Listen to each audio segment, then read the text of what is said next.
Welcome, I'm Alan Bourey. I'm Jim Bourey. This is our second video regarding our book, From Peril to Light. If you missed the first one, we'd like you to go back and look at it. In that, we explain why we wrote the book. Today, we're going to talk about how we wrote the book. Obviously, Jim and I live in two separate places and 1,300 miles apart, and we never did meet physically in the same location when we wrote the book. So the first question someone might have is, well, how did you do that? What did each of you do? And I think I'm going to describe generally what we did. Generally, we had a very good idea from lots of discussion about what we wanted to accomplish in the book and how we would do it. And as Jim will point out, the basic concept was Jim's idea, and then we talked about how we would execute that and what kinds of things might happen in the book. And so we thoroughly knew what we each wanted to do. So that made it a lot easier in how to approach our topic and our task. So we really started out with this outline that I had prepared for the basic storyline, as well as a description of what was that time 12 major characters, though they were expanded on over time. However, the second part of the book was really Alan's idea as how to finish it off, and that was really significant. So we started writing with Alan starting the initial storyline and starting to write some initial chapters. Well, I was working on some of the middle chapters of the first book that really related to a lot of dialogue among the characters. As each of us wrote, we exchanged information, we exchanged the pieces we were working on. It was a little tricky not to be working on the same document at the same time. So that was a little tricky going back and forth, but I think it worked pretty well. We did a lot of editing, tons of editing and multiple edits. I would say that the editing really made a difference. One of the things that was so important was to edit as if we wanted a product that one author had written. And that's really essential for this. And I think it came out that way. Yeah, and we both have different careers. And I was a lawyer and wrote as a lawyer, and Jim was in planning and then later management, and so he had a totally different style. But really, it wasn't that difficult in the sense that we're so used to writing nonfiction, and our normal voice is nonfiction. And this book was fiction, so it was a lot easier for us to have the same same voice, the same language, since we really weren't writing what we do professionally. Now, one of the toughest parts I found was to write in the voice of the character that's speaking. You want to write in a way that is not condescending at all, but it's sort of characteristic of how they would speak, how they would present. And to get in the head of each one of those 14 characters, that was a challenge, wasn't it, Alan? Yes. And it did take a lot of editing. I think that when I was writing, I didn't always think about that. And lots of times I would write through, and then Jim would go back and he would change some of the way these characters spoke to be more like what the characters would say. So, well, I think one of the biggest examples of that is I went through at one point in the book, because some of our writing tends to be more formalistic, especially, can I say it, attorneys. And I went through and I made contractions from do not, should not, would not, over 200 of them in the book, because we needed to speak, we needed to write as people would be speaking. And so I think we accomplished it, but it wasn't easy, was it? yes, it wasn't.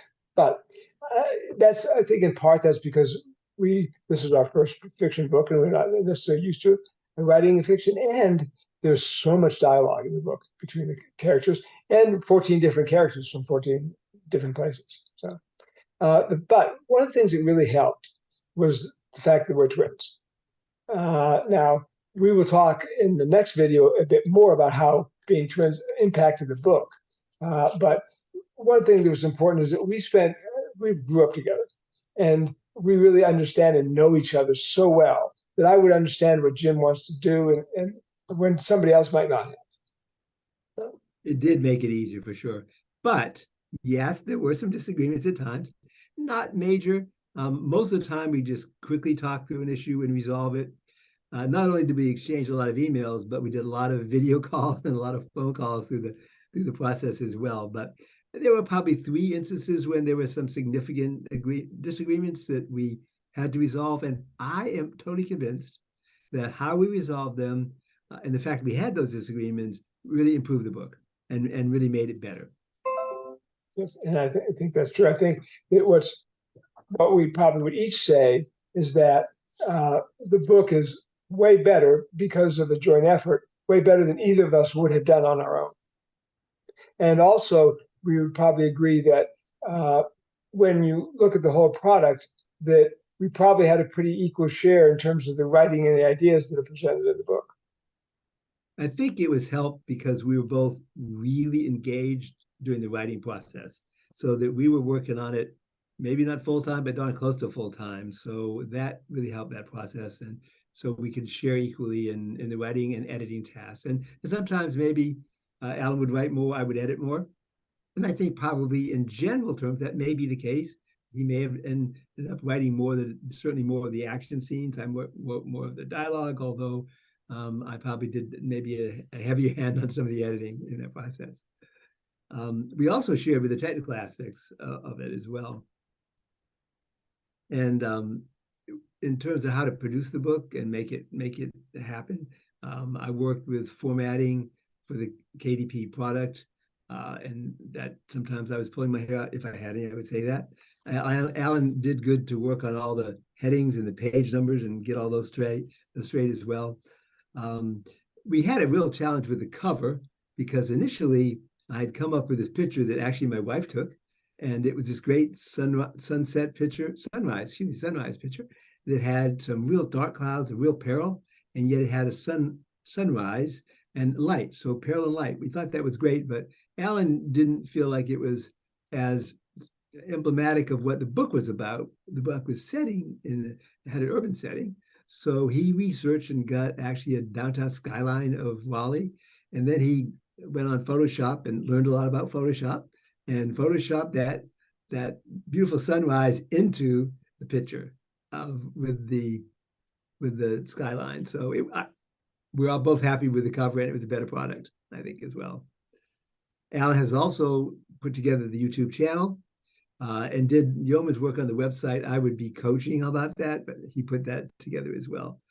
There's a lot of business side of things we had to take care of. We actually have a joint account that we've established with Gmail, with KDP, and even a banking account to have money flow through to both of us.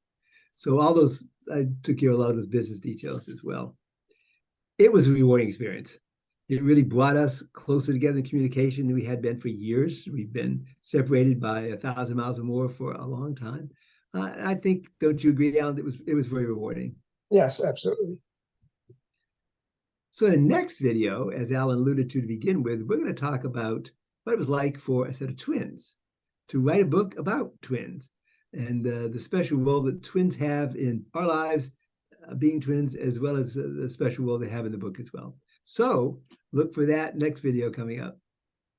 Thank you. Thank you.